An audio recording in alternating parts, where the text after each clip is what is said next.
Good. Perfect. Yes, thank you.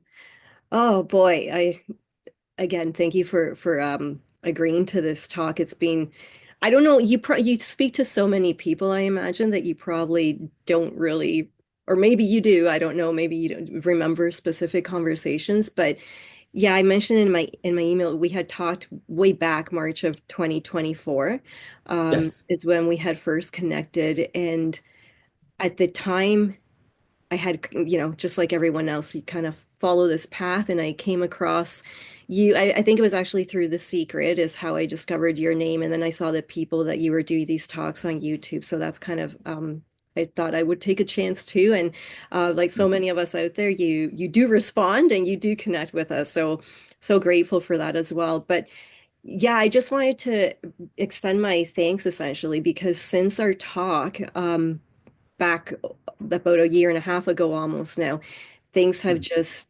changed, in the most magical way as I think it Fantastic. usually happens after people speak to you, it seems. Um, yeah, it's just, I don't know if you want me like, do you want me to start at the very, very beginning or since, I mean, whatever you want to talk about Well, it. it would be nice just to hear how things develop. That would be Yeah. great. Yeah. Um, yeah, so at the time when I spoke to you, I didn't get into too many specifics as to, growing up and all of that. It's because to me, quite honestly, it's whatever. It is what it is. And I have always kind of felt like that. It wasn't, I mean, it wasn't, I don't see it as a very awful upbringing, but sometimes when I tell people stories, they think, oh, how are you normal? And, um, but anyway, I never really placed much emphasis on that. And, um, but what I never really knew or came to terms with is that there was actually a lot of anxiety in Jennifer. Um, I think because of that, like just, growing up in certain situations, there was like alcohol abuse in the home and things like that. And so, you grow up and you kind of internalize all of those emotions and stuff. And it wasn't really until I had kids, I think, that I started to see that, yeah, I was kind of up wired all the time, and that really brought it to the forefront. And so, not that really I don't think anyone would really know, because on the outside, I'm fairly composed, friendly, seem laid back, and so it's not anything that I don't think was really overly affecting my life, but it was just kind of something there. And I kind of started not focusing, but realizing that there was this underlying kind of anxiousness all the time, that 3 a.m. wake up call that's always there, right?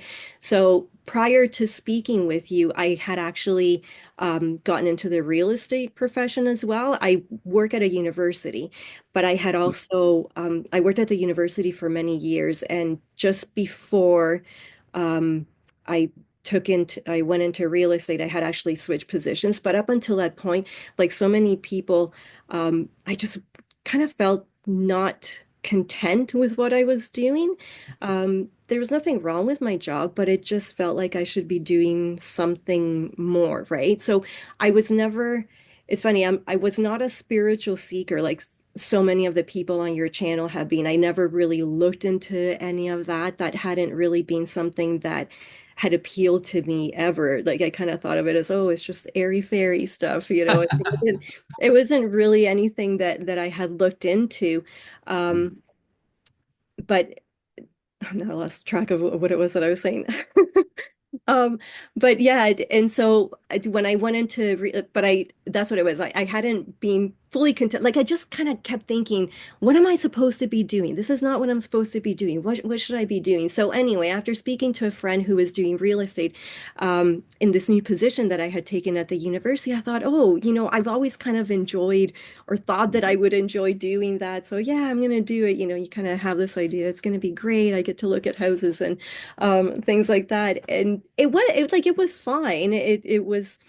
It was something different. And I thought at the time, oh, I have downtime. My kids were getting a little older, so it wasn't that they were little and you feel like you need to be at home for them in the weekends and evenings. So I took that on, and wow, it turned into just a soul-sucking um, thing that Wow. I just was not content with that at all. And it's funny. So right before I spoke to you, March 2024, slowly clients just kept falling away. Like I had had Mm, 2 really amazing years, especially for being a new agent. And you think, oh yeah, this is great, but I just was not enjoying it, but I didn't want to admit it to myself, I think, because I had had pretty good success. But it was also at the time of COVID as well, and the housing crisis. And it was just some of the situations that I would be seeing with the homes that we would be going into where, people are getting displaced and things like that. And it just really started to bother me. So I don't know if that played into how things kind of just started to maybe naturally get me out of that business. I'm mm, not sure. mm, But at the time, I was still pretty anxious because I thought, oh boy, like I don't have the drive for this anymore. I'm not really picking up the business. I still have all the expenses. So there was all of that anxiety. I think that when you're anxious, it doesn't matter what is going on, you're going to find something to kind of latch onto and say, well, this is my anxiety, right? And so I think at the time that's what it was. Um, so when I talked to you, and I mentioned this in my note to you, I think, um, you you started speaking to me in that, oh yeah, you couldn't do that anymore. You knew you couldn't do real estate. And I remember the the internal voice kind of like being, what is he talking about? I never said I was leaving real estate. Like, this is not what I came to hear. And I don't know what it was, obviously, that I thought that I came to hear, like, oh no, keep at it. I don't even know what it was that the ego had wanted you to say to me in that talk, but it wasn't happy with what you said. At least not in the sense that I thought, well, no, I never said I was giving it up. I'm trying to make a go of this. But it was funny. It took me, I think I didn't even watch her video for another week or two. Like I don't know, like I just had this like I couldn't sit down to watch it. It's like I couldn't sure. listen to what it was that I had said or what you had said. And I was very distracted. And I said this I think a couple times too over the course of our talk. I just kind of felt really distracted. There was a lot of nervousness. My kids like had been out of the house and so they were texting me and so and then I just kept watching the time too, like I just kept thinking, oh, I need to make sure I'm looking at the time and I want to say the things that I need to say, and I couldn't even really fully concentrate on the things that you were saying. And that Mm, had been my main takeaway, was that you were saying, yeah, you're not in real estate anymore. And it wasn't until I watched it later and I'm like, well, that's not, he said so much more than that, like there was, but it took me a bit to even sit down. But anyway, it was just kind of funny. But after that, it was almost like that was a permission that I needed to hear, because I just didn't feel like, sorry, like doing it. I mm, didn't, I didn't enjoy it. My husband could see I wasn't enjoying it, and my kids had geared up into more competitive soccer that the boys do. And so I had been missing out on a lot of that, and that had really been bothering me. And that was one mm, of the things that I said to you too. Like, I just want to have the freedom to, be with my kids and watch them play and all of that. And this was not giving that to me. And so after that, I really just kind of sat with it for a bit, like after our talk, and I thought, yeah, no, I'm not doing this anymore. And it was funny because you had said to me, you'll see that everything will just work itself out. And at the time, of course, um, that I kept getting that anxious voice waking me up at 3 a.m.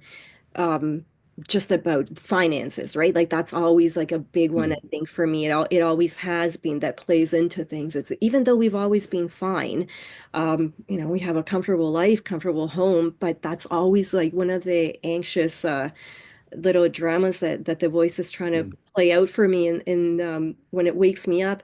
And I couldn't disassociate myself from that yet. Like I was kind of an I I had already understood, like I guess I was more self-realized as far as like the people that you talked to, even when we spoke in March, but mm, I couldn't disassociate myself from that voice, because for me, for what I felt at the time, I kept thinking, yeah, but this is still my reality, so this is my voice. It's not the ego's voice. It's not that crazy voice. This is the real voice. These are the things that I need to be worrying about. And I couldn't stop that replay. And it took a bit to even realize, no, that is still the ego. That's not even reality because I forget where it was that I heard it, but maybe it was Eckhart Tolle, one of the, because I like to watch some of his videos as well. And it's like, mm, what's going on at 3 a.m. that you even need to be worried about? Like in sure. that, right? Like it's the whole in the now thing. It's like right now, what is even happening? I don't, bills have been paid. There's nothing to worry about. Mm, Nothing is falling apart. So, and so that finally kind of helped with moving forward into getting away from that. And it's just, yeah, the transformation has been incredible. So I spoke with my husband and he was fine because he knew that I was miserable and had been for a while with that. So yeah, I made the decision to leave. And then kind of like what the story is that you've told about your brother and his business and how he mm, couldn't do it, but then all of a sudden this payment came through. And so magically all of this back pay that my husband had came through that summer too. So it okay, kind of helped to give me that permission that I needed to just really step away and be like, no, mm, we're fine. Like I didn't have to worry about it as much as maybe I would have because I knew, okay, well, we're fine for the summer. Let's just see what happens. And things have just kind of, and then as I saw that, I realized too, this is it. Like mm, these are the things that happen. Like this isn't just coincidence. This is exactly what happens when you just step away and let things be. yes. Um, yeah, so that kind of happened to get me out of that. And then um so then getting to, the place where I'm at now is about 10 years ago. Actually, probably going back farther than that. I've always kind of enjoyed writing, and I've had this idea playing in my head of a book that I wanted to write. And 10 years ago, when I was off on one of my maternity leaves, I actually did take up the time. I think it was with my last one, well, I have Mhm. 4 kids, so with my last maternity leave, and I started writing this novel, right? And I actually finished it, and even went as far as trying to submit it somewhere, and it didn't get picked up. And so I just, kind of was sad about it at the time, but just moved away and forgot about it. So all of a sudden, when I feel like I have all this free time now that I'm not, running around my weekends and evenings, I thought, hey, what about that book? I'm gonna look at. So I started looking into that again. Um, but that's not what I ended up writing, obviously. And at the same time, I thought it would be really interesting to do maybe like journaling, just to kind of write down as I was moving through, like what you call the integration process, right? I thought, oh, if I journal, because I can see myself like moving ahead and moving away from the old person, that it's like this would be kind of interesting to document. So I started doing that, but I don't like journaling. That's apparently that's not for me either. It started feeling like a chore having to, okay, so today, yeah, and it's kind of forced, right? Because I'm writing it, it's me, and it just, I don't know, something just didn't feel right that I was like, okay, this is not what I want to write about. So I just again sat with that for a bit, but it just kept happening in my head. It's like I want to write something, like I want to somehow put this experience down. Um, Even if it's just for me, like it doesn't matter. Like I just felt the need to put it down. And then all of a sudden this voice started coming in. Um, that was very different. It wasn't like at first I thought, oh, it will be a self-narration like most people do about their journey, Mm, right? So I tried to kind of do that, and I thought, oh, it would be really interesting to start with, infancy and how we come into the being, how we're born into, our human forms, and then move into adolescence and what that means, like the teenage angst and all of that, and then finally into adulthood. And that was kind of where I thought that I was going to go with it. And I did start kind of writing on that, but then like as I this other voice, like Austin, it was amazing. It just kind of came in. And so I would go for walks and I just started taking notes on my phone. And when I'm commuting to work, I have about a 30-40 minute drive. Um, I started doing voice notes because it was in those quiet periods that this would come through. fantastic. So most of the book that I wrote, that's how it got written. Even my youngest when I would be waiting for him in soccer practice for an hour or two, right? Like that's kind of where I wasn't forcing myself to sit down in front of the computer to write Mm, anything. It was mm. really just kind of all coming through at times where I was just kind of doing my thing and not really worrying about it. And it was Fantastic. this more like a fictional narration Mm, that was coming through. At least that's kind of how it got put together. So yeah, and so it took me probably, I don't know, maybe a month or two to actually have, I've heard people say before, like downloads, and that's honestly kind of how it felt like when I kept hearing the content of this book that I kind of started piecing together. So it probably took about 2 months. So that happened over last summer. So we spoke in March, and I think mm. by the end of August, I had finished. Like it went over, I think June, Amazing. July, August, yeah, and it was That's done. incredible. Yeah. I mean, I edited for quite a while, and Rami, who you've spoken to as well, she was amazing. I connected with her through email. I thought I just really like how she talks, right? She's so direct. I thought it would be really nice to speak with her. So we connected. I think it was after you and I spoke, I connected with Mm, her. We did like a quick just, talking on Zoom. And so we had kind of kept in touch, and I knew that she was working on a book too. So anyway, we ended up exchanging our rough drafts, like just to see what it was that we had put together, which was great because she kind of helped me with um, the ending part. So it goes through the book. It kind of starts with it ended up coming through also in that um, in acts, right? Like the acts of the play.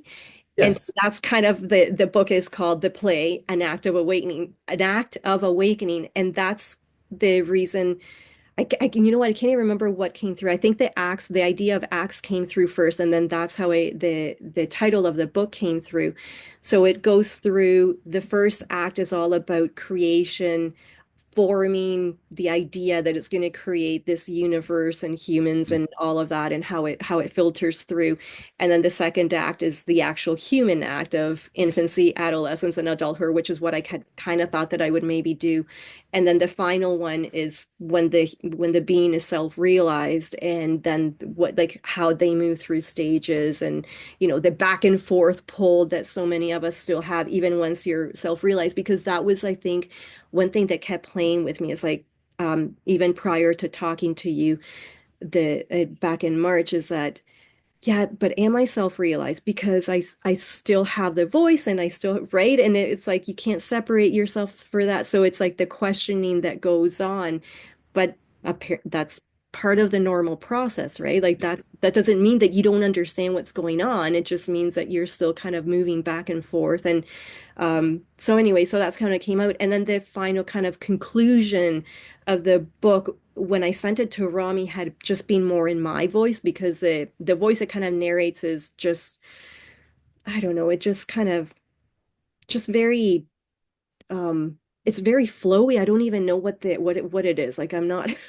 I'm obviously not a professional writer.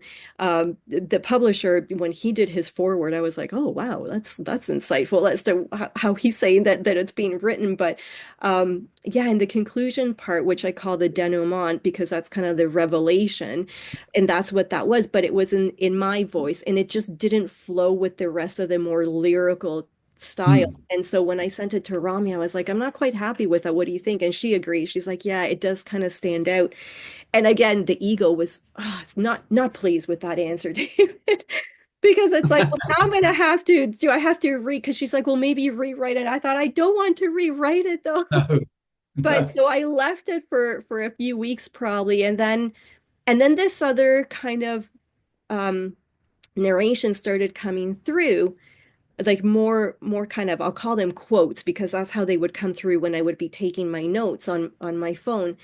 And then I realized that's kind of like the voice of creation, like doing the explanation, right? Like it's now that's what I'm hearing. It's like, well, this happens and this happens. And I was like, hey, what if I write it more from the perspective of creation, kind of revealing the whole thing? So that's how the book wraps up. So that's why it is a very different voice than the first four acts, which is more kind of the human, I guess, very maybe not the first act, but anyway, so that's kind of how it formed. So then I thought, okay, well, let's try and see how do I at first I when I was talking with Rami, I think we were both looking at just doing like self-publishing, but when I looked at the Amazon, like I cannot even the fine print, I wasn't understanding how it just seems so convoluted that it was giving me a headache that I thought, I don't know how I'm going to do this.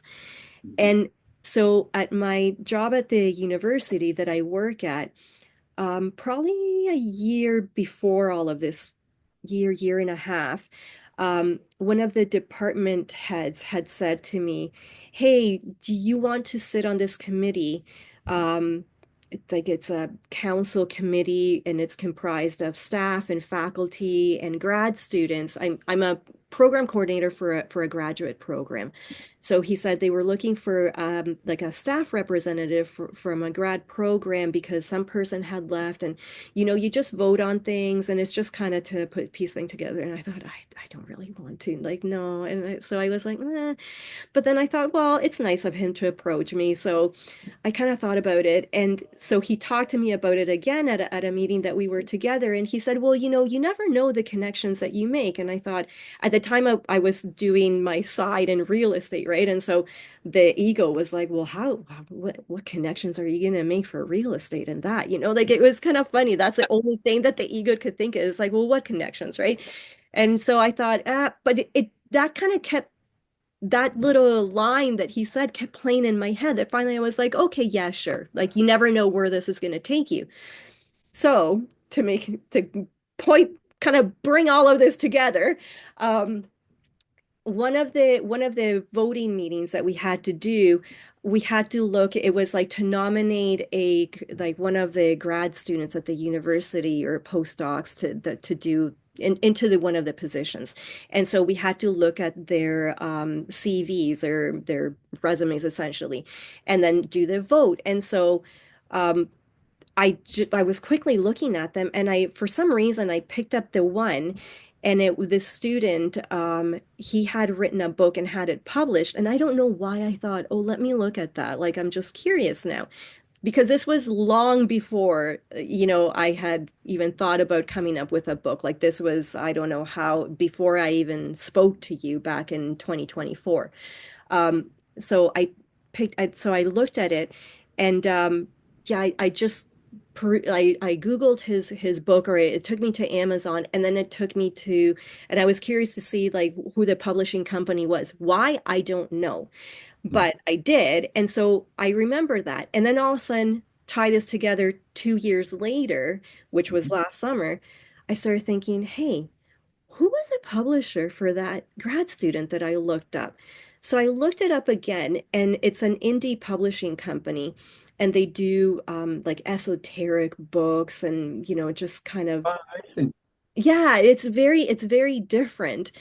But I was thinking to myself, well, that doesn't really fit into what it is that I've written here because quite honestly, I don't even know what it is that I've written here. Like it's about, yes, self-realization and stuff. So to me, that seemed more like spiritual, right? Like Mm. more Mm. of that kind of thing.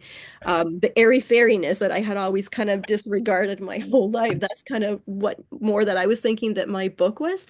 And so, but there were two main like publisher contacts that you could reach out to, and the one was a man, and so he had like very specific, more like magic type of stuff that he was interested in, and that kind of thing.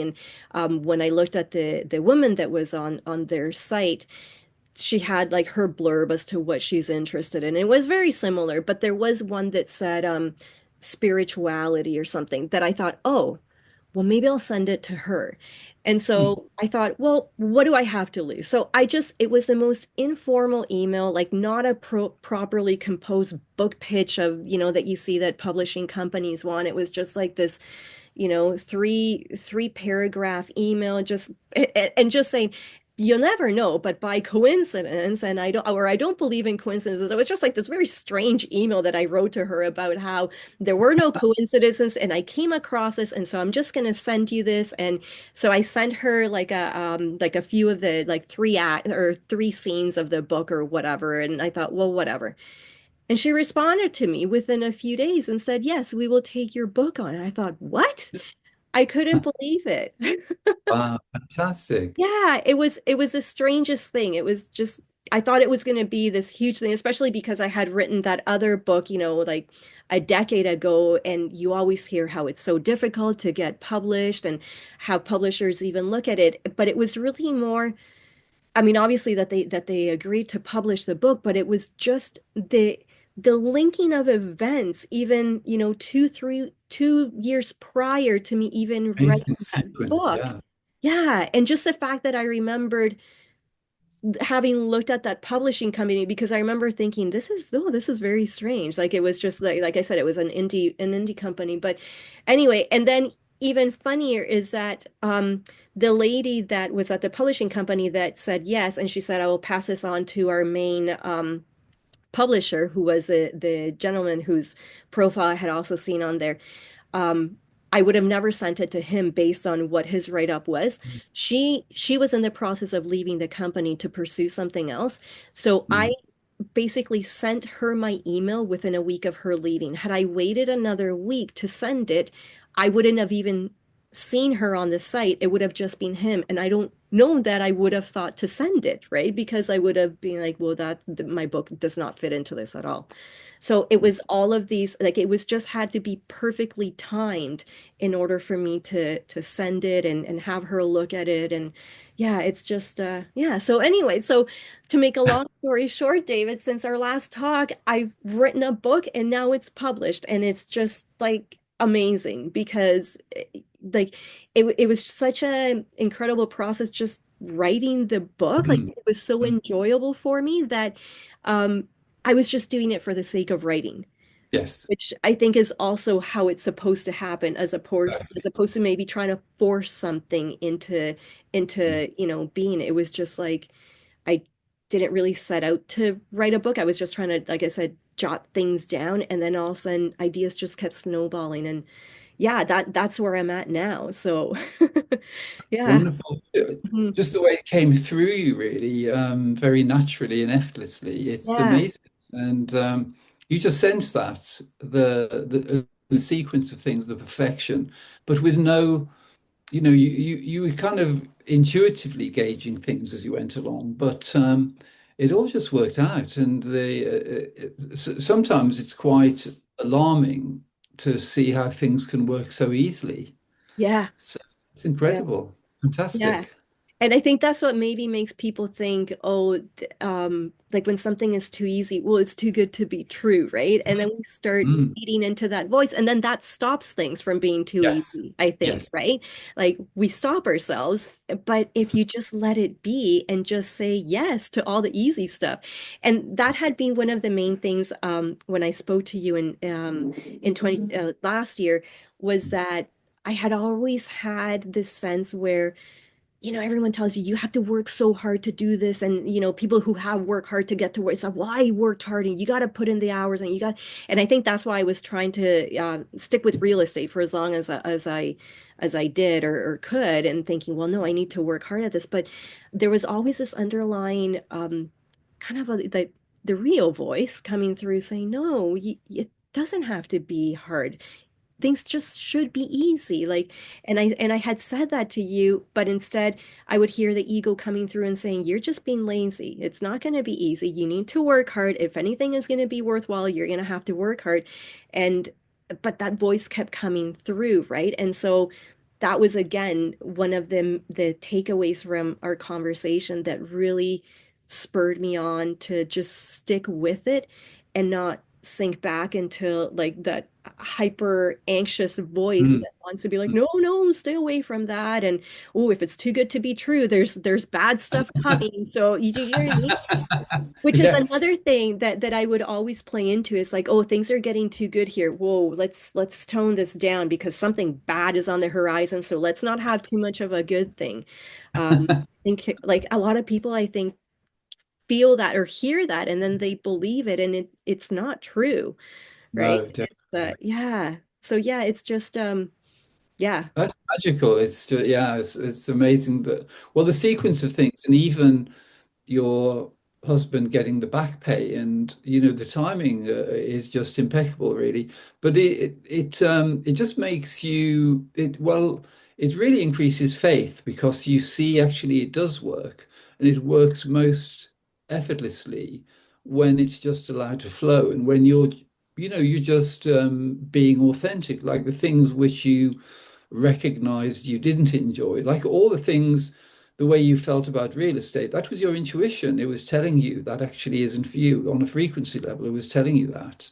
And then the way the content of the book came through, just while you were waiting for your son to do his soccer training, it's just amazing, isn't it? It's incredible.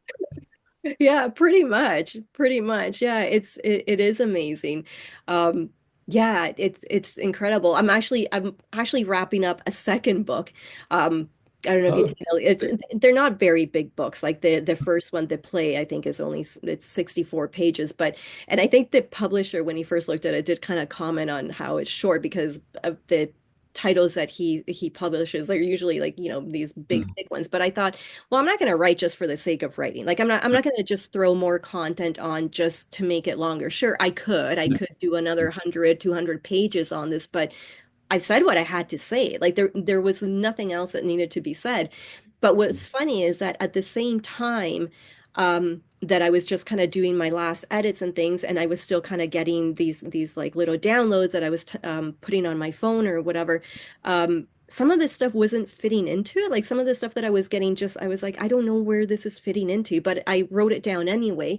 Um, so I ended up with all of this content that didn't fit into the play. So then I started thinking, well, how can I what do I do with this now? Because it's like it still seemed like I should do something with it. yes. And I really like the messaging that is in it. Yeah. So I started thinking, and it was that kind of like that voice, like the all-knowing voice, right? It was still like from the last, like from the denouement part of the play that I thought, oh, what if I do? Because I was trying to figure out, well, where's the context of this? Like, where, okay, I know what it's saying, but how is that going to be linked? And so I'm doing, it's more like a Q&A type thing, where Mm, it's like the human is kind of asking questions, like they're, kind of on that the seeking path, I guess, and they're trying to yes. ask all of these questions. So it's a back and forth. So I'm in the final stages of that because I'm not getting. I just kind of kept going until I don't get anything else. And so I think I'm at the end of where I've seen little messages coming through Mm. telling me, oh, write this down or whatever. The inspiration is kind of done with that one.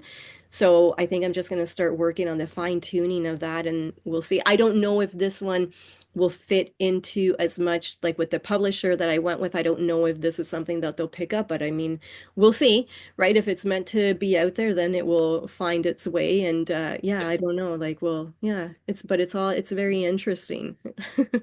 Well, I love the way you describe the process because you're not really taking authorship for it. You're just recognizing that it's coming in as a download, and then you're just writing it down and then putting it together. And that's exactly how it is. So it's all coming through the body of wisdom, really, rather than the mind. It's coming through that intuitive, impersonal level. So that's yeah, fantastic. Well, it's great.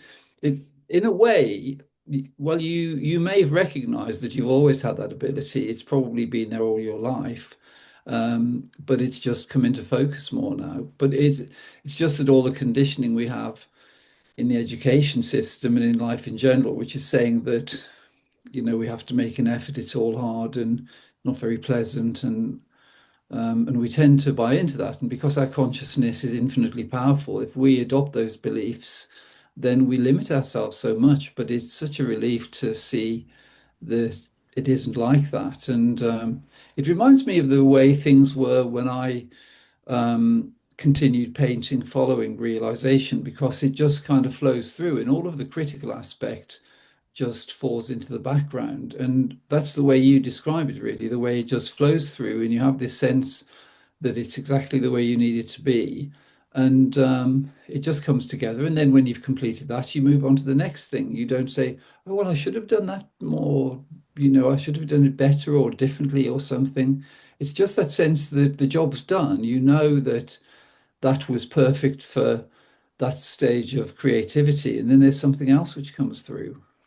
But Yeah. it's wonderful the way you describe it because it isn't journaling, but it's just being available really, and it can come through, as you say, it's the nature of it is that it's coming through when you're quite relaxed, really. So rather than sitting in front of a computer or sitting at a desk where you're almost, there's an anticipation then, but it just seems to come through maybe when you're driving or when you're with your son when he's training or at different times, and it's that's really how it comes because it comes from nowhere. It comes from effortless being, and so when you're the more relaxation there is, and the more that sense of effortlessness and ease and impersonal being, where it's just coming through you, it's most effective. Then there aren't really any inhibitions, so it's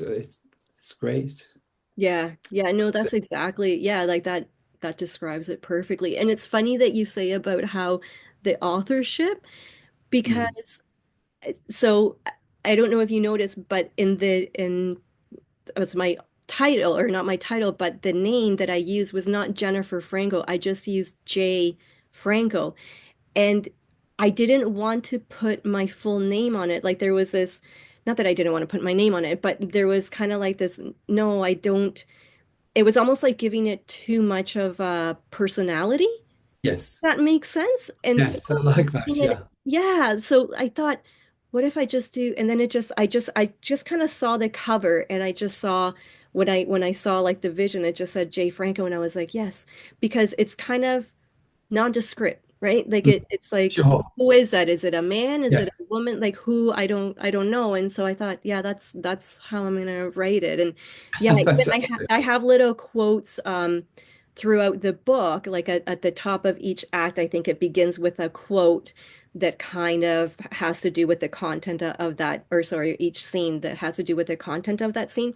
And even that, I just like titled it, like instead of putting my name, I just said author, because it's like, yes, I wrote it, but it's like it doesn't, the content doesn't necessarily belong to Jennifer. It's just the content Yes. that I Yeah. put on Yeah. paper, right? Yeah. Yeah, it's interesting that you picked up on that. That's funny.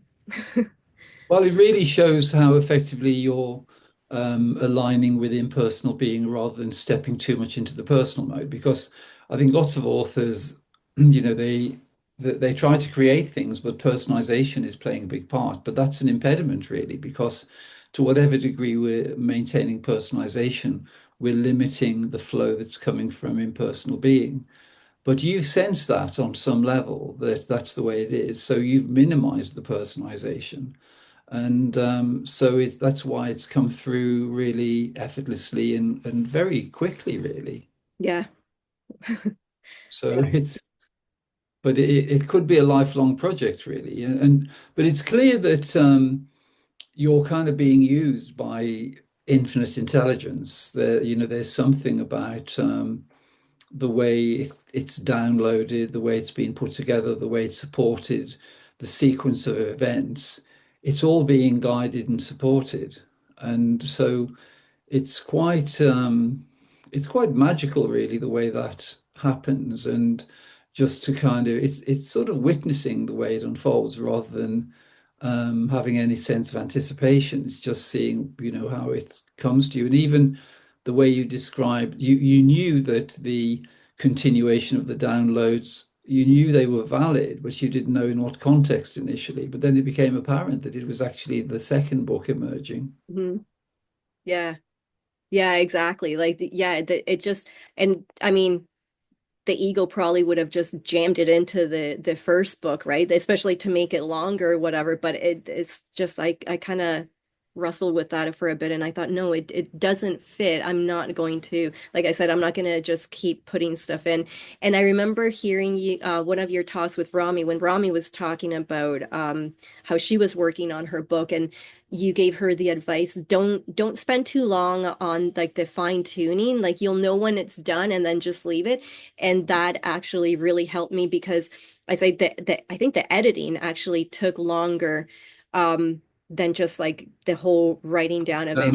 But I would keep leaving, I would leave it for a bit and then come back, especially because now I was getting like these other like little blurbs to write for the other stuff. So there were two things going on. But yeah, I just kind of didn't, but I thought, okay, at some point this needs to end and I need to just walk away from it and that's it. Like this is how it's going to get submitted and like it's done. And that was really helpful because I think had I not heard you say that, the ego would have definitely wanted to keep nitpicking and nitpicking and nitpicking. Mm. Like even once I had my own copy, I didn't want to read it for a bit because I knew that that voice was going to be there saying, "Oh, this, oh, I don't like that. Yes. I don't like," like just starting to nitpick, and it's like, no, The way intuition works, and the way you describe it really effectively, is the way um, the distinction between expansion and contraction is quite an easy way to navigate one's experience because everything in terms of the downloads came through with a sense of expansion and infinite possibilities. But then the nitpicking and the voice which comes in, which wants to criticize, brings with it a sense of contraction. So it tells you that that isn't something really to listen to.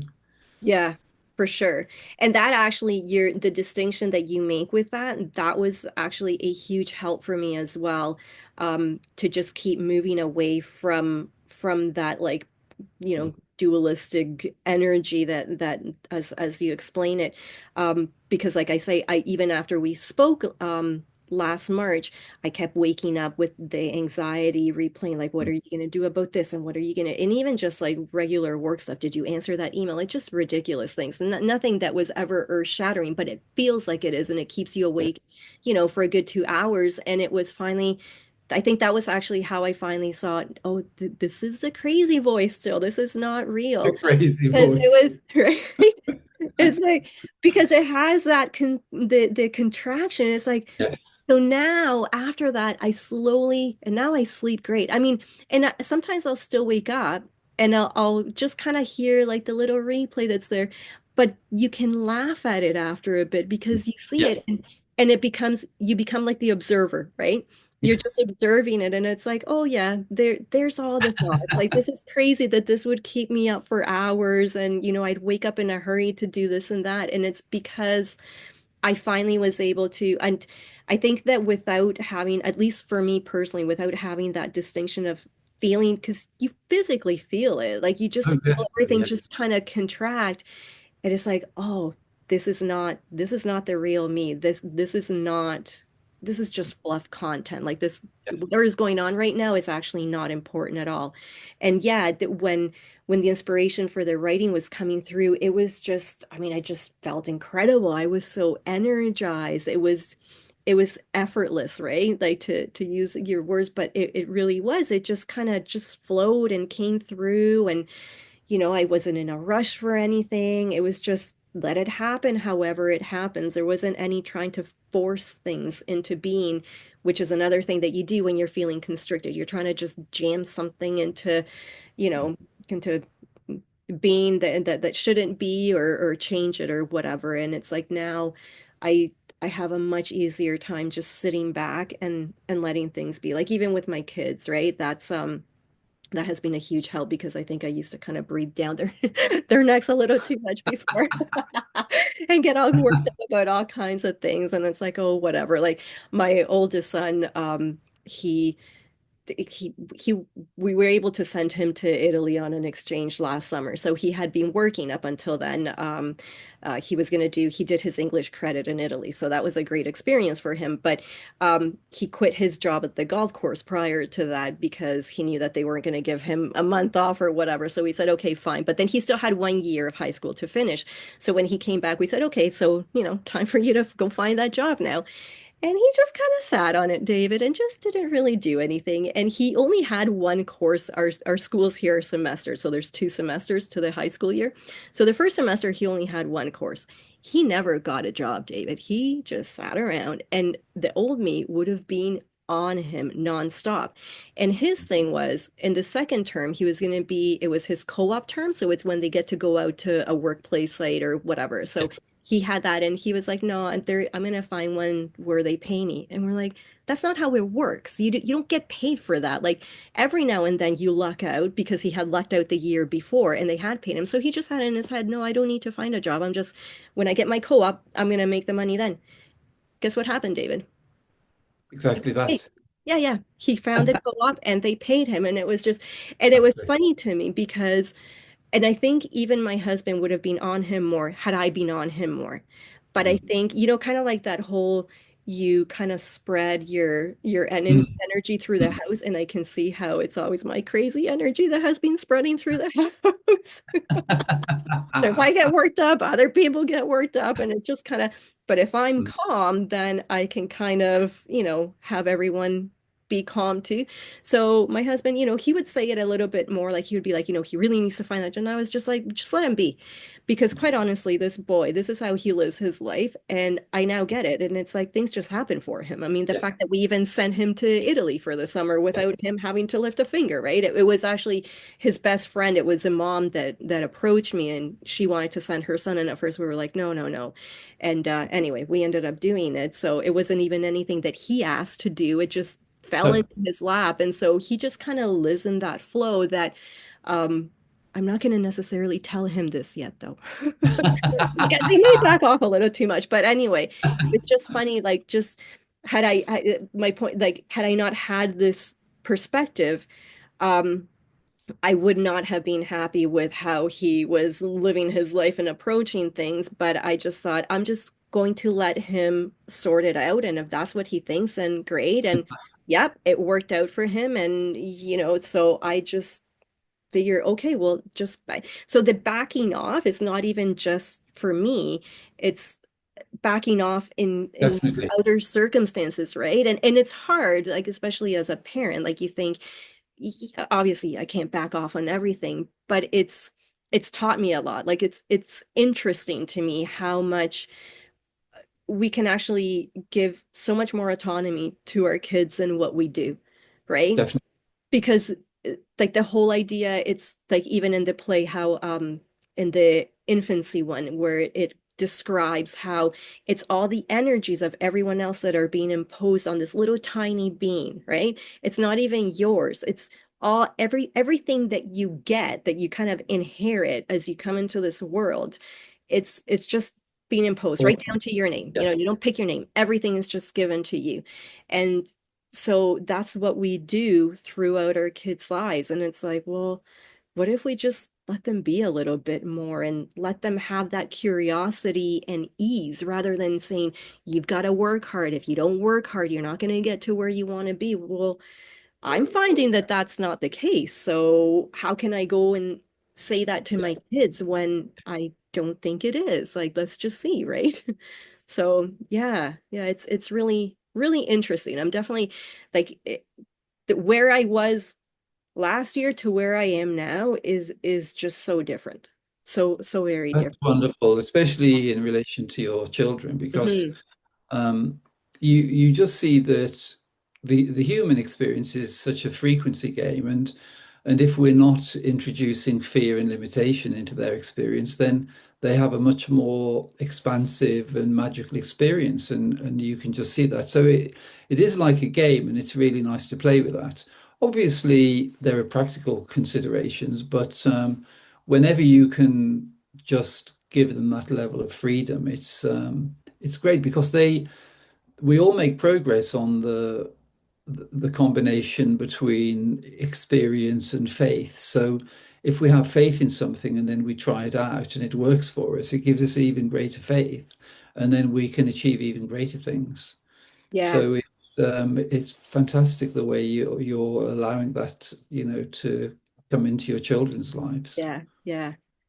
Yeah, one thing that I'm curious to hear your opinion as I kind of keep moving on this path, it's like I've become really interested in just like the whole energy of everything, right? Because I feel like I can really sense that sometimes. Like that's something that I don't know. All of a sudden, after doing these like well, the one book and just kind of wrapping this other one up, it's like I think maybe because of the whole contraction thing, I think that's what really kind of Yes. I started to realize, wow, there's so much more energy going on than what we're aware of all the time, right? That you don't realize like just thoughts are energy, emotions are energy, like everything has an energetic um like output or vibration, right?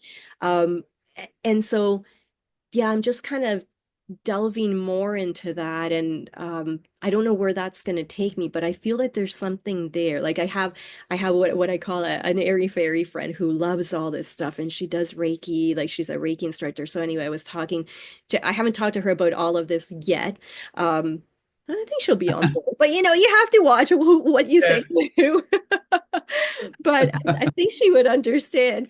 But anyway, I was talking to her about, oh, that I would actually like to look into a Reiki class, like to actually like to be like not necessarily because I'm going to go and be a Reiki instructor, but just like to take the class just to see what it is that you learn when you become a Reiki instructor. So I'm going to do that with her. But I'm always kind of curious, like just to see where that takes me. But just like how do you see all of that? Like I know you talked about karma a little bit at I don't know if it was your very last session, like the group session, or if it was maybe one of the emails that you had sent, because that's one thing that I'm just really, I don't know, curious about because I get, yes, the concept of karma that we have, it's a human concept, right? Like, oh, you do something bad, you're gonna get something bad, but that's in the human form. Like obviously as a divine, it's all just fun. It just, you have the experience and that's the whole point. But do you think that there's anything that when we're kind of coming into the human being, is there any kind of carryover? I guess maybe it's kind of like a two thing. Like, is there kind of any carryover from maybe a previous experience? Like, not necessarily a past life, because again, that's kind of plays more into like the whole dualistic human side of things. But is there some kind of energetic carryover from other experiences that are kind of overlaying into this human experience, and maybe that's the energetic karma that people kind of see or speak of, or what do you think of all that? I'm just curious.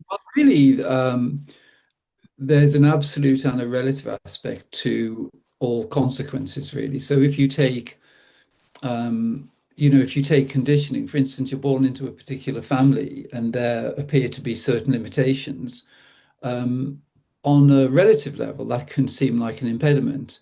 But if you have a sense of determination, that can actually be very motivating. So the most important thing is really making the distinction between the absolute opportunity and the relative component. And for someone like you, well, actually, most people I speak with, they actually bring a spiritual dimension in with them. All the conditioning is inflicted on them, really, as you say, the way you describe it in that particular chapter in your book. But it can never really obscure the true potential that's there. And everything that you describe, it's because you've always had those abilities. But the most important thing for you is to not underestimate the potential you have, because that's an example of the distinction between the absolute and the relative component, because the absolute component is that you are the infinite being. Your whole life purpose really is to bring the attributes of one's infinite nature into this dualistic realm and to play with that and to demonstrate that that's possible. The relative aspect is that there have been certain conditions and programs which came in from your family, from different experiences you've had, and conditioning we have through the education system, the media, all of these things. But it's really not allowing those. And it's again, you can just use the principle of expansion and contraction to navigate. the human experience, because anything which is supportive of your infinite potential has a feeling of expansion, and anything which is keeping you in limitation has a feeling of contraction. So it, that simple distinction actually neutralizes the implications of karma, because we don't need to be analyzing it in terms of good and bad. We only need to sense it in terms of expansion or contraction. Yeah. Yeah, no, that makes sense. Yeah.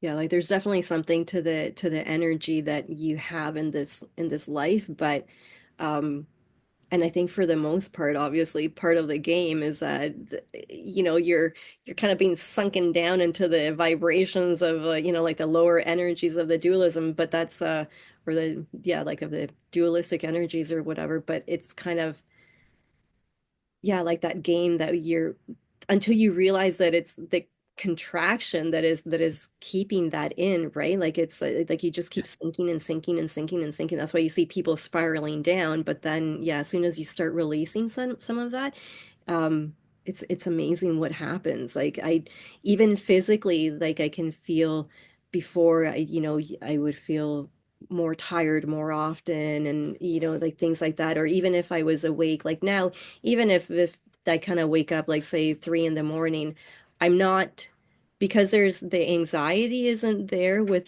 the voice and believing all of that. Even if I'm awake for a little bit, it doesn't, it's just like okay, whatever, so I'm awake Mm. for a bit, and I'll try to meditate or whatever while I'm laying here. Yes. There's no anxiety about I gotta go to bed, I need to go to sleep, I'm gonna get up, or even just like the playing into like believing of the voice. So that has really changed just like how I feel physically, for sure. Yes. Right?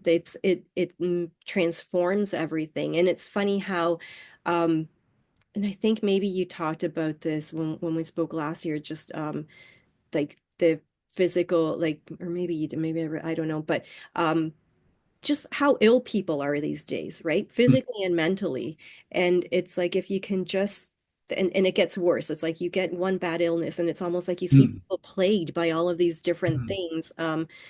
But it really all just, if you could backtrack it, like, does it all just Yes. start with a thought, right? Like, did it all just Yes. start with a thought, with a belief? Because then you can probably dig yourself out of that. And I know some people will think, well, that sounds way too easy, but I don't know. I'm not sure that, right? Like, I think that we have, and I've heard this before, um, that we have like our human bodies are, they're miraculous, really. Yes. Like everything in existence is quite Yes. miraculous, and we have the power to heal ourselves.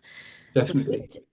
Obviously, I think sometimes some things are just meant to be, and no matter what you do, if you are meant to have a certain illness, you will just have it. But if the Mm. illness potentially came on because of a belief system and what was going on energetically in your body, then that's, I think, when you can actually transform all of that, which, yeah, I think is just really astounding to actually understand what it was that, some people were talking about, like kind of like the gut health and mental health, but it Mm. really is tied, because gut health is like whenever you contract yourself, most of the time people feel it in their stomach, in their Mm. chest, in their throat, Yes. right?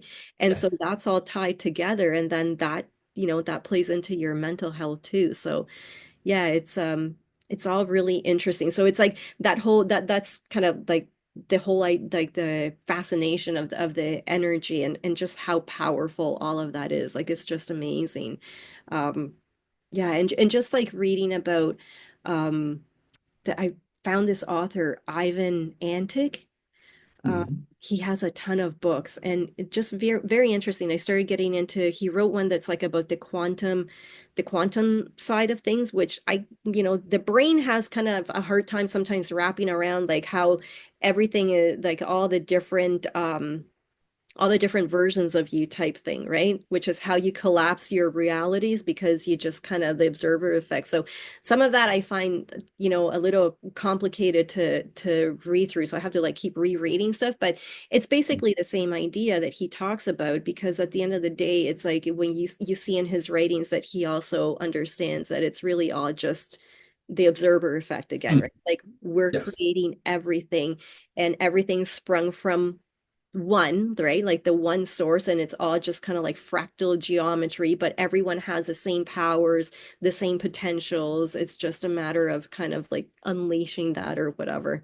Yeah. Yeah. Fantastic. Well, the the opportunities that come to us, as you say, th with things like illness, for instance, there's the sort of expansive and the contracted version of that because most most physical illnesses they come in as kind of sequence through the mental, emotional, and then into the physical body.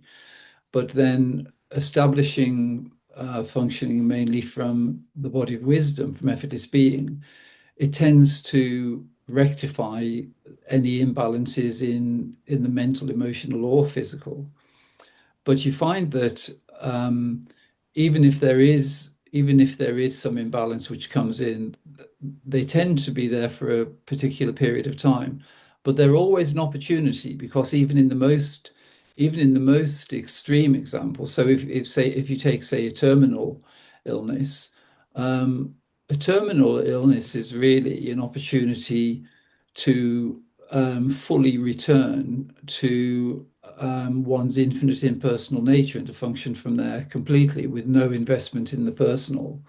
And and so it can seem quite extreme, but in some ways, what seems to be the most devastating kind of experiences in the dualistic realm are the best opportunities available in terms of realigning with one's infinite potential. But there are lots of things that I've noticed with things like physical ailments. The more faith you have in your ability to turn certain things off, you find you can do that. I can turn off all kinds of pain, but because you realize that actually it's all based on the beliefs and the attachments and identification. But if we're looking at the mental, emotional, and physical realms from effortless being, you realize you're not even subject to the limitations of those particular realms. So you can just make the decision to turn things off. And I think that becomes more and more, it sounds outrageous, in sort of mainstream society at the moment, but the more that the more that people actually demonstrate that and they're able to do it, it's very easy to accept it because it's when we wholeheartedly accept that that's possible that we're able to do it. And I think that's true of all pain, actually. I think ultimately we can just turn it off because it's pain is the ultimate contraction, really. Hmm. Yeah. Yeah, well yeah, that's how you feel being constantly contracted, right? It's true. I suffered from chronic back pain for years, like since I was in my early 20s. I've always had back pain. Like I just couldn't remember a day where I didn't have back pain and like neck pain, shoulder pain. I used to clench my jaw to the point that, I had really um like ground down some of my teeth and had to wear a night guard and all of that. And it was at one point I remember thinking this was before I even went down this path though. And just thought it was I would wake up sometimes and I would feel like my jaw contracting, probably because I was listening to that voice, right? And I finally thought, I'm done with this. I can't stand wearing this thing. I'm not going to do it anymore. And came I stopped clenching my jaw. Like I got rid of that. And I remember Yes. one time going to the dentist, this was a little bit ago, and the dentist commented on how, oh, I don't really go to the dentist that often. Not, I don't want to tell anyone not to go to the dentist, but I don't I've never had to have any. Like I think I'll go when I know that there's something wrong. But anyway, I had gone because the kids needed to go, and they always ask why I don't go to the dentist. So I thought, okay, fine. Anyway, the dentist had said, "Oh, you need a night guard. You grind your jaw." And I said, "No, I don't." I said, "I used to, but I don't anymore." And she just kind of looked at me and she said, "Well, those things don't really go away." And I said, "Well," I said, "I think I was just like going through stress or something." So I said, I've stopped that and I'm okay." And she just kind of shook her head and just disagreed with me. Like, no, that doesn't go away. And I thought, I didn't argue with her, but I thought, well, yes, it does. Like, if Yeah. it was a mental condition that was making me like, how do I not?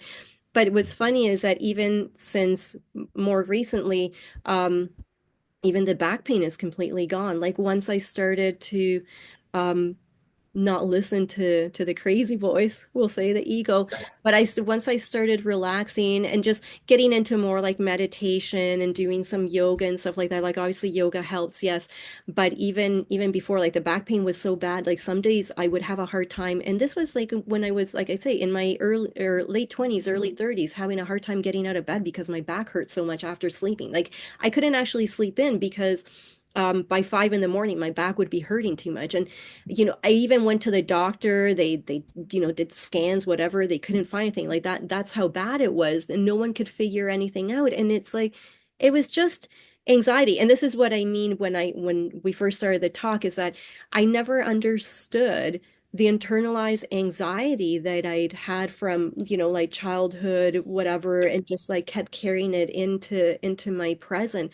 That's where it all came from, right? And you just kind of cycle that anxiety or all of those energies and you just attach current situations into it, right? And so it's like, well, now I'm anxious because this is happening and this is happening. And so this is how I'm anxious now. But really, the root of it, not that it even matters what the root of it is, right? Like, as you say, you don't need to even figure out what it was that was, making you depressed or whatever. It's just a matter of recognizing that it's not yours. You don't have to live that way. It's not, you don't need to believe all of that. It makes no difference. And it doesn't. And so all of a sudden I just kind of moved away from that and there's no back pain, David. Like it's Fantastic. it's amazing. Like I thought that you're told, oh, well, you're gonna have early arthritis or whatever, and it's like, no, Mm. I don't think so. No. Like it's gone. So that's like something that I had for years and years, and yeah, within a few months, it's gone. I mean, I'll get a little stiff here and there, but that's because if I sit at a desk all day, obviously, like there's things, Yeah, situations practical. like that, right? That you just kind of obviously can't completely get rid of, but then that's something that I can monitor myself and get up and stretch or whatever. But yeah, that other back pain that was with me all the time and the jaw clenching, like all of that is just, yeah. Well, It's, I love your determination because the way you describe the clenching, the just the way there was a point where you weren't willing to accept it anymore. So the determination came in really from your infinite nature, and it just said no, and that's very uncompromising, and that's just the end of it, really. hmm, But actually, the way you describe things also, with the back pain and the shoulder pain, Louise Hay, she says back pain is as a result of taking the world on your shoulders. And in a way, because you were a very responsible and caring mum, you had, on some level, personalized the burden of being a mum and family life and everything. So it manifested physically like that. But um, with the recognition and the realization of your true nature, there's been a seeing that you don't need to carry that burden, that actually that burden is being carried by the intelligence of the infinite being, and you can just play. That's really your responsibility, and consequently, the pain disappears. yeah. Yeah, no, that's so true. Like again, that you saying that it's like, yeah, I would worry about absolutely everything when it came to my kids, right? Like just, oh, what if this and what if that and what if this happens? And even like I say, even the happy moments, don't enjoy that too much because oh, something could go wrong, right? And you put so much on yourself that yeah, it just perpetuates that. Even um but even like as you say, caring for someone. So in growing up, it was my mother had was an alcoholic. And so after her and my dad separated, it was my sister and I that basically often had to look after her, right? And so from a young age, and you have that. And Yeah. so yeah. And I remember at one point she was actually, this was I think in my 20s, she was actually staying with my husband and I at the time. Um, long story, but the back pain got so out of control. Wow. And that's when I realized, that was like one of I can now see it, um Mm. I mean, it took a long time for it to fully realize what I could do about it, but that was when I realized where that back pain was coming from. Yes. It was because she had been staying with us for a while, and that was when I had several mornings where I could barely even get out of bed. Like I couldn't straighten myself up, and I thought, what is going on?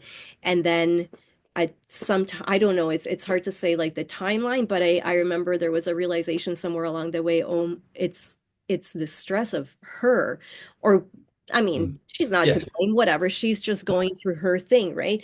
But it's how I am reacting to this situation that is being created here. And yeah, it's like, but you don't give yourself permission to step away from those situations. Whereas now, if that were happening, I would just be like, well, I'm not, I'm not putting myself in this situation. You do what you need to do, but Yeah. it's not, I'm not taking on, your problems and Mm. whatever. So yeah, it changes the perspective. And I don't want to say that it's not that it makes you not be kind or caring. That's not it at all. But I think um, there was just way too much empathy going on here for me, right? Like to the point that it wasn't good. It wasn't healthy. Like, and that would be with anything. Because I think once you're really empathetic and pick up on a lot of things, which I feel like I do, it can just it's overwhelming. Um, Yes.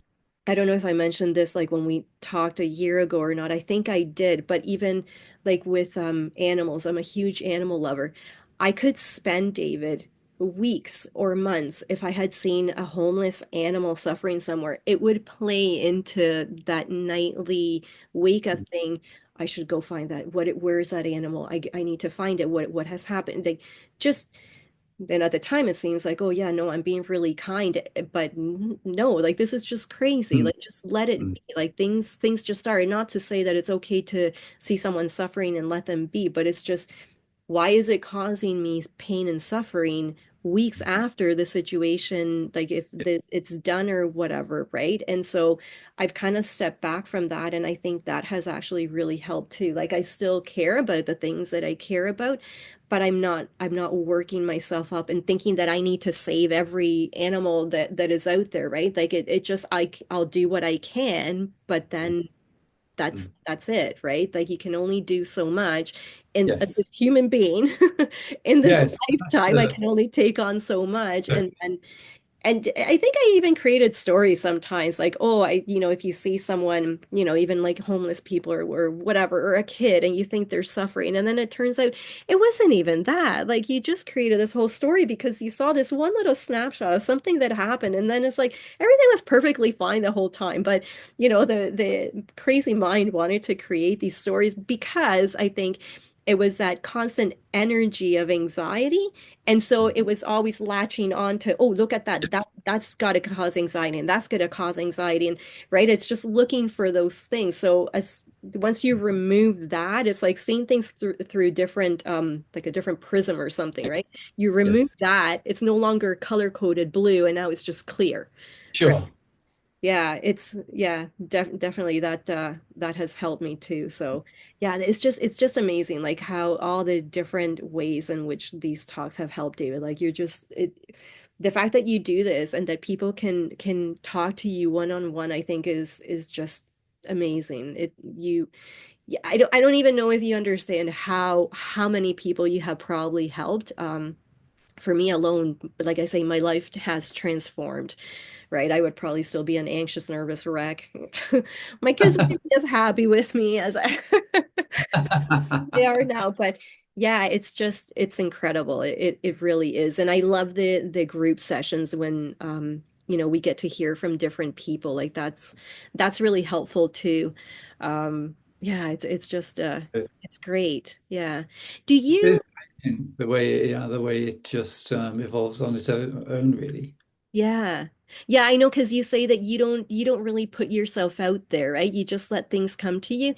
And that's Mm. another thing that I've tried to incorporate into this. It's like rather than seeking to, oh, I need to do this and I need to do that and how am I gonna do it's like just okay, let it just kind of naturally happen, and whatever needs to come along will come along. And if it doesn't, then it's not meant to happen, or it's not meant to happen now, or whatever, right? Like I'm not going to force things into being. It's just like I'm here to for the experience type thing, and let's just see where it takes. Like yeah, like I just think it's really kind of like an incredible experience. Like I don't know that we really think about that often, right? Like just how Mm. perfect everything is. Like everything is just Yeah. you take it as mundane and everyday, but everything is just so perfect. Like even when I'm driving and it's just a pretty highway drive just across fields and like, it's a little patches of forest or whatever to get to the city where I work. And it's like I just look at the even just nature, right? Like you just see the trees, and that's what I mean about the energy. Like you just feel this energy coming off of nature and trees. It's probably why they do the tree hugging and things like that, Yes. right? Because there is actually a certain like just like joyful energy to nature, right? And to trees, and just I know probably some people would be like, "Oh, she sounds really crazy," but just like how they wave in the in the wind and Mm. things like that. But when you actually stop to look, like you think that as just every day, well, it's just a tree, it's just whatever. That's how we go through life. It's just we're not looking at anything, but when you really look at it, you start to actually feel like the real, I don't know, the real loving energy that is out there. It's yeah, yeah. And that you're sensing that's fantastic. Hmm. But it's quite interesting the way the dualistic realm tends to invert things because you have real empathy and your emotions very finely tuned, very sensitive. But your attention has been drawn, to things like, children or animal suffering.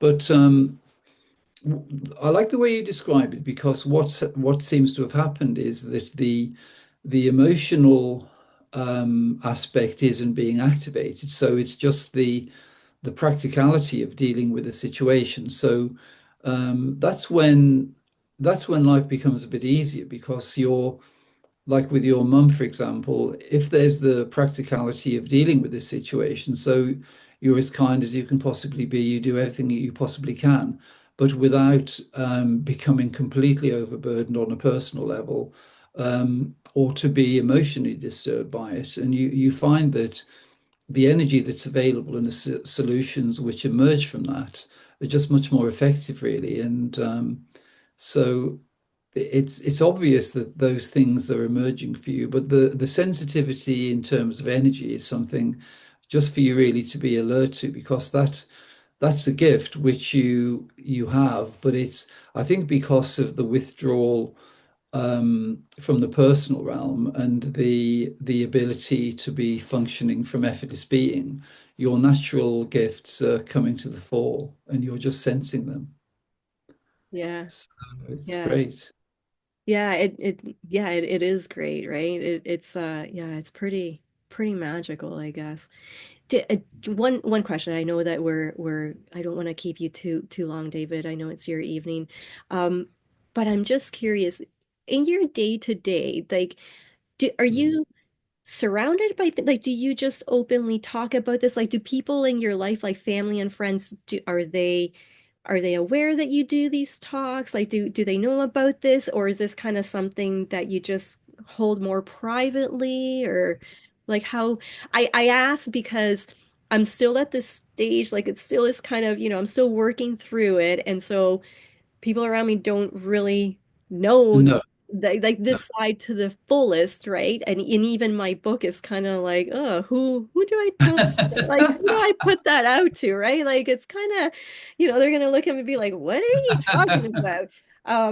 Yeah, I'm just curious. So, because at some point, I mean, I don't really before I was kind of like a little anxious. I'm beyond like that. It's like again, it's like that was a contraction, right? It's like I'm not going to be contraction. It is what it is, and it will come out as it comes out, and I'm just going to let it be. I'm not going to hide it, but I'm not going to be like, hey, look at this, look at what I did, or hear me talk. But I'm just, um, Yeah, I'm curious how you navigate that because you have been, you've been self-aware for many years, I believe, right? So how do you do all of that, like in your day to day? Well, it just tends to take care of itself, really, which is just that you're, and I'm sure this is the way it is with you already, which is that you're just natural with people as they come before you. So there are certain people you could open up with and have a conversation with them. But most people you find you can't at the moment. So you just have a little chat about whatever they're interested in, or, just keep it simple. Hmm. But what does transform things is um, the more the more familiar you become with impersonal being and functioning from effortless being, which you're doing a huge amount of the time, really.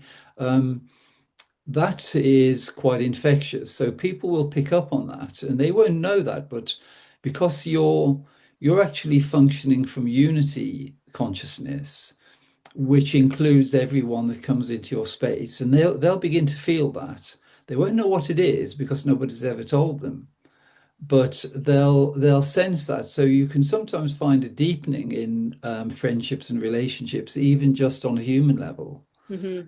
But you just you'll just assess things accordingly, really. But you find that there are people where there's an opportunity. I'm sure for you there will be opportunities to communicate. I mean, probably one major area at the moment is with your own family, because there are certain things that you're going to demonstrate, because you have a very traditional family, which is the best opportunity for the children to develop, and because you're kind of demonstrating things without trying to convince them of anything, and because they're completely attuned to you, that's really the way that it'll work.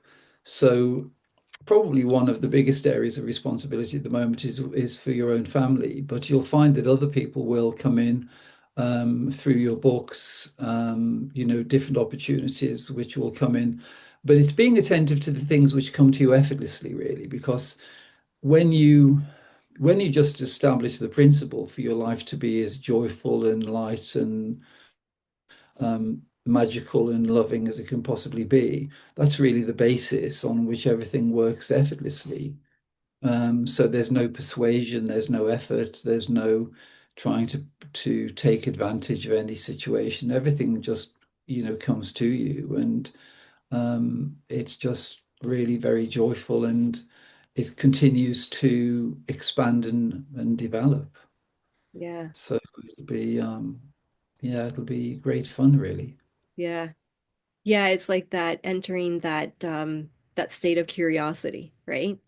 Like Yeah, I have no idea where this is leading, and maybe before that would have the unknown, it tends to cause us anxiety or fear, personal level, right? yes, Yeah, like we don't like uncertainty, whereas now it's like having that curiosity for uncertainty. It's like, well, I have no idea what lies over there, but hey, like we'll see, right? Like we'll yes, see what comes definitely. along.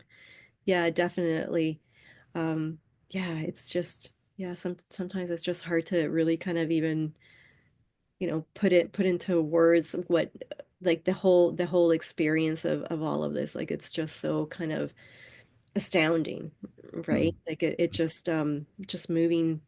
At the time, I remember after I spoke to you last year that I felt like um things weren't really happening because I was still waking up and thinking that 3 a.m. voice what was like actual problems. It took me, like I said, it took me a bit to be able to realize no, it wasn't. But um, just even just that, like just that movement away at the time, it seemed like it took a long time. But then I look back and it's like, well, it didn't actually. Like after I spoke to you, it just kind of really snowballed after that. I don't know. It must be the energy that you put out in these talks or something. Like the clarity that you bring is absolutely amazing.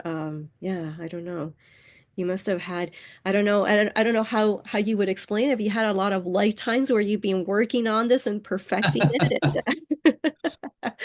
Well, it's really quite simple for each of us, which is everyone has infinite potential, and gradually we become more proficient at kind of stepping out of the personal realm, and then it just comes through. That's what you're finding already, really. Hmm. It's because it's you had this pre-existing ability to function from effortless being, from impersonal being, and it's something you recognized, and it had that feeling of joy and lightness and probably bliss as well, because where there's that freedom and it's just coming to you, those downloads and things, it's just really magical because you think, well, where did all that come from? Yeah. But it isn't. Nothing is on a personal level really, but it isn't. It's really just. That we each have that potential, and that's something which is available to us all, and so being able to step out of the personal realm, it does seem to take a little while because everything in the dualistic realm is intent on getting us to maintain the personal realm. So even if you take the dualistic model for success, so things like fame or wealth and those kind of things, they're quite big burdens to carry because if you take like actors or musicians or people who are in the public eye, to maintain their status takes a huge amount of work behind the scenes. But it takes no effort to be, and it's much nicer really because the one requires a huge amount of effort and it's ultimately unsatisfying. But the other one is completely spontaneous, effortless, and magical and quite childlike, really. So it's very easy to make that distinction Yeah. because things like fame are a massive contraction, really. Hmm. Whereas just just being, just the effortlessness of being and being available in service of one's infinite nature is something which is just really joyful and it just happens with no trying, really. Hmm. And that's the truth for all of us. Hmm. Yeah. Yeah, definitely there's a lot of effort. Like even sometimes, when you go out into social settings, I don't know if you still experience this, but because you have to be David for everybody again. Yes, I mean, yes. and you enjoy it, right? It's not that I don't enjoy it. Like obviously I enjoy going out with friends. Yeah. Different groups of friends obviously have different, you play slightly different roles Frequencies, for different yes. people, right? And so some definitely drain you more because there's more, maybe the role is more structured or just requires more effort for you to be fully in that role or whatever. But yeah, now I can really see it when I come home. It's like, ooh, but at least now it's not that I think, oh, I really don't want to hang out with them because of whatever. It's like I realize, oh, it's just because they're they want this, they're expecting this version of Jennifer, and so that like that's what is exhausting. It's not their problem, right? Like you don't. It's like that whole thing. Don't blame everybody else for how you're feeling. It's just I just internalize it, and so now you see how. Okay, so then you can just better prepare yourself for depending where you need to be. It's like, okay, I need to be this one. This is going to take a little bit more, and that's okay. It's not a reason to, not want to be in that setting. It's just you can better prepare yourself for that. But yeah, it is interesting though, like just to see how that kind of because yeah, like you're back into like the different kind of energies or whatever, and so that can as opposed to just being resting and Yes. having a good time. Well, Yeah. most people actually just want some fun, really, and just laughter and having fun with people. Even if they come in with quite a heavy energy, you can sometimes just lighten it, and because that's what everybody wants, really. Mm-hmm. Hmm. Yeah, and I think that I can see that in certain people a little bit more now. It's like before I would just have thought of them as like they require too much, almost like to the point of being a little clingy. But you're right, that's more what it is. It's like they see something like a spark or something and they just want to be near. And so it makes it easier to be around them and just be observant of that, right? And Yeah. just kind of allow whatever they need. So just Yes. allow it. You don't need to, let yourself be drained away for the evening, but you can at least just kind of be present, right? Mm. And just be like, okay, yeah. Yeah. Yeah, it definitely helps with that too. Um, yeah. But yeah, I don't know. It's just quite the journey It of is. It's wonderful as it begins to open up because you just see the potential is way beyond anything you would ever considered, really. mm-hmm. Yeah, yeah, I would have never thought, like, if you had told me, that I would be talking about this stuff even 3 years or 4 years ago or something like that, I would have been like, what are you talking about? Or, writing something. It wouldn't, yeah, I would have never been able to comprehend it at all. So it's really quite something. Yeah. That's it. Yeah. In that way as well. Yeah, yeah. I mean, you never know, right? It's going to find its way to, oh, sorry. It's going to find its way to the people that it needs to, right? Kind of how we Yes. all landed here because this is where we needed to be. So yeah, no, that would be amazing. I mean, that's kind of my hope with it. I don't know. I mean, wherever it goes, like I said, I just enjoyed it and I had to do like I had to write it because that's what was required, right? And then whatever happens with it happens with it. But yeah, maybe if it speaks to people, that would be great. Thank you, David. Yeah. Well, it definitely came through you, which is why it's going to be very powerful, and I'm sure it will, will be helpful to lots of people. I love the way you describe, your family relationship, and that's a topic that lots of people have raised with me in the past. So that's something that I think lots of people will enjoy hearing about. Yeah, the neurotic mom. And, well, There's a lot of us out there, I think, right? But I think it's like, and probably a lot of women or parents would agree. You kind of, for whatever reason, there's like almost this belief with a lot of parents. It's like that you have to be that way or you're not a good parent, right? If you're not constantly worrying about your kids and where they're yes. going to end up and what they're going to do, and it's like, oh, you're a bad, but it's like, no, like if you're worrying about it, then they're just internalizing worry in some way, and it, Yes. maybe not even in the same form, but they're going to internalize it and Yes. it will come out a different way. And that's why sometimes you see some of the overbearing parents and the kids turn out to be complete disasters. And it's like, and the parents are like, well, I don't know where I went wrong. I gave them everything, or try to do, but it's like it was too much. And then they took your crazy energy and now it's outputted into, some kind of chaotic person or someone who can't manage themselves at all, or you know what I mean? Like, so yeah, it's not the worst thing that you can do is be the neurotic parent, I think. It's just, yeah, it's kind of like Well, a, it is a the certain way. degree. Sorry? No, sorry.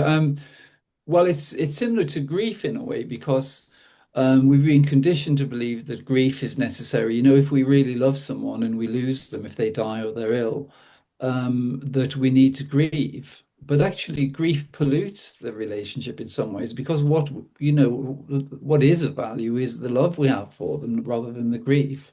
And it's similar to relationships with children because allowing them to have their life experience and not trying to impose our will on them too much just gives them the best opportunity. And ultimately, everyone is the infinite timeless being, and that's the only thing that is real. So when you establish that, then changes to the forms that they don't impact in the same way. But it's just the conditioning we've had to personalize everything, which is where our energy is compromised so easily.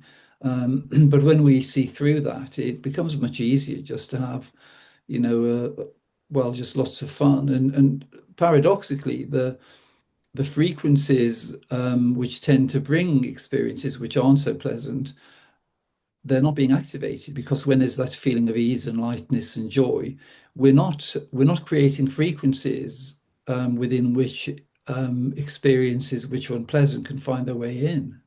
Hmm. Yeah.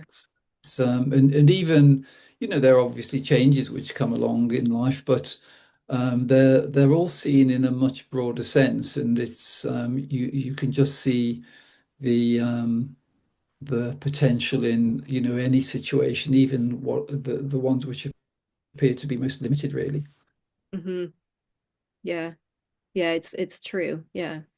Because yeah, I know like personally I would spend a lot of my time. Like it's amazing seeing it now removed, how much time was spent with negative, fearful thoughts, Mm. right, about Mm. absolutely anything. And Yes. the belief, but it was what was running all of that was this the belief, as you say, that we need to do that in Mm. order to, I guess it's like the idea of protecting yourself or something, right? And if you don't spend all of your thoughts, figuring out all the different computations of all the things that could go wrong at every second of the day and thinking that, yes, you need to feel so sad about this or angry about that. And it's really all just beliefs of what you should be or what you should do, but it's just a belief. And it's like, where does it come from? Right? Like, Mm. what's the validity to it? There isn't any. The only validity is what you are putting into it. So Yes. once you remove that, it's just gone, right? Mm. Yeah. Mm. Hmm. It's kind Fantastic. of like I know Rhonda Byrne, because that's kind of how I stumbled. I ended up I was very resistant to Rhonda too for a while. I don't know why. And then I kept coming up. And so I finally read The Greatest Secret. And Mm. that's where I saw your name. That's kind of how it all came. But um, she has like that whole releasing thing, and I couldn't figure out what she was talking about. Because it's like as soon as I would have like the crazy thoughts, I'd be like, okay, just release it, just release it, just release it. But instead, it's like this forcing of wanting to push something out. So I'm like, I don't know what she means. What do you mean she's unwinding and she's so light? I couldn't figure it out. But that's really more, um, for me at least, your explanation of the contraction and the openness. That's really more what it is, right? And so that's kind of how you release. It's just you become open as opposed to constricted, right? I also read somewhere it's also like when you constrict, it's like you're impeding. We all have like the energies, right? Like Mm. the energies that naturally flow through us, like you have the chakras and there's all of that. When you're constricted, you can't nothing can pass through. Only a little bit is passing through, right? And so that's how it really impacts. Like that's the full impact of how then it cycles into illnesses, and it just kind of keeps snowballing into like pushing you down and pushing you down. But when you feel open, that's when you kind of like releasing, right? It's like just so it's the Yes. same with these beliefs. You don't need to, something isn't making you feel good by believing in it and running it in your head, then just let it go. Like realize it's not, as you say, it's not who you are. It's not, Yeah. it has nothing to do with you. It's just because, and I think Rami touches the upon this too, I think in her book. It's like because she does like that personality thing, right?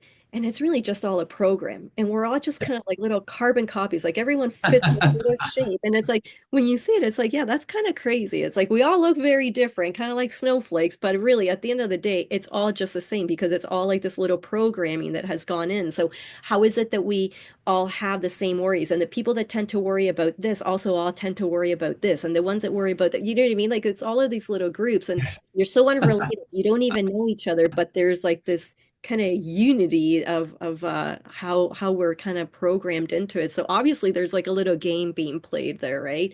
But yeah, not I remember trying to one time say to my husband, because I know you talk about the Matrix a lot, right? Which I can really relate to because he loves all of those science fiction movies. I don't really care for them, but I've Oh, watched, good. yeah. Good. And one time, because I'd always had like this, even when I was little, it's like someone's watching, like there's someone watching, not in a, scary way, but just like No. I'm being watched. Like there's some almost like a little play, like I'm in a play and someone's watching this, Yes.